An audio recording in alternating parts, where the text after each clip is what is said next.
നഗ്നദൃശ്യങ്ങൾ പകർത്തി ഭീഷണിപ്പെടുത്തി big boss താരം ഷിയാസ് കരീമിനെതിരെ പരാതി. നടനും ബിഗ് ബോസ് താരവും മോഡലുമായ ഷിയാസ് കരീമിനെതിരെ വീണ്ടും ലൈംഗിക ചൂഷണ പരാതി. സാമ്പത്തികമായും ലൈംഗികമായും ചൂഷണം നടത്തിയെന്ന പരാതിയുമായാണ് യുവതി രംഗത്തെത്തിയത്. കൊച്ചിയിൽ താമസിക്കുന്ന യുവതി പാലാരിവട്ടം പോലീസിലാണ് പരാതി നൽകിയത്.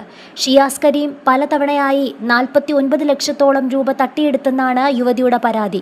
ഇന്ന് രാവിലെയാണ് യുവതി പരാതി നൽകിയത്. എന്നാൽ പരാതി തള്ളി ഷിയാസ് രംഗത്തെത്തിയിട്ടുണ്ട്. തൻ്റെ കയ്യിൽ നിന്ന് സ്വർണവും പണവും യുവതിയാണ് വാങ്ങിയതെന്ന് നടൻ പറഞ്ഞു. 2023 ജൂണിലാണ് ഷിയാസ് കരീമിനെ സോഷ്യൽ മീഡിയ വഴി പരിചയപ്പെട്ടത്.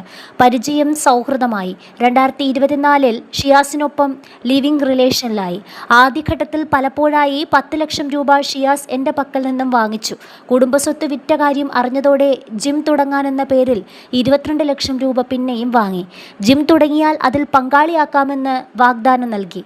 എന്നെ ആജീവനാന്തം ഒപ്പം നിർത്താമെന്നും പറഞ്ഞു. അതിനിടെ ആരോഗ്യ പ്രശ്നത്തെ തുടർന്ന് എൻ്റെ ഗർഭപാത്രം നീക്കിയപ്പോൾ ഷിയാസ് തനിക്ക് മറ്റൊരു വിവാഹം കഴിക്കണമെന്ന് പറഞ്ഞു. അതിനിടയിലും ലൈംഗിക ചൂഷണം തുടർന്നു. വിവാഹത്തിനായി വസ്ത്രങ്ങൾ എടുക്കാനും വിവാഹ സൽക്കാരം നടത്താനുമെല്ലാം എൻ്റെ കയ്യിൽ നിന്ന് ഷിയാസ് പണം വാങ്ങി. വിവാഹശേഷവും ഞാനുമായി ഷിയാസ് അടുപ്പം തുടർന്നു.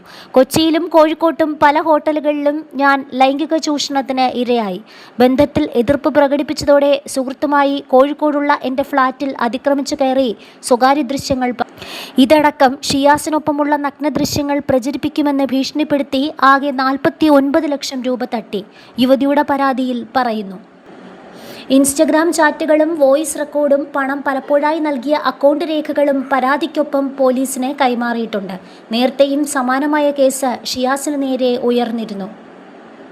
വിവാഹ വാഗ്ദാനം നൽകി പീഡിപ്പിക്കുകയും പണം തട്ടിയെടുക്കുകയും ചെയ്തെന്ന യുവതിയുടെ പരാതിയിൽ ഷിയാസ് കരീം 3 വർഷം മുമ്പ് അറസ്റ്റിലാവുകയും ചെയ്തു. ചെന്നൈ വിമാനത്താവളത്തിൽ വച്ചായിരുന്നു അന്ന് പിടിയിലായത്.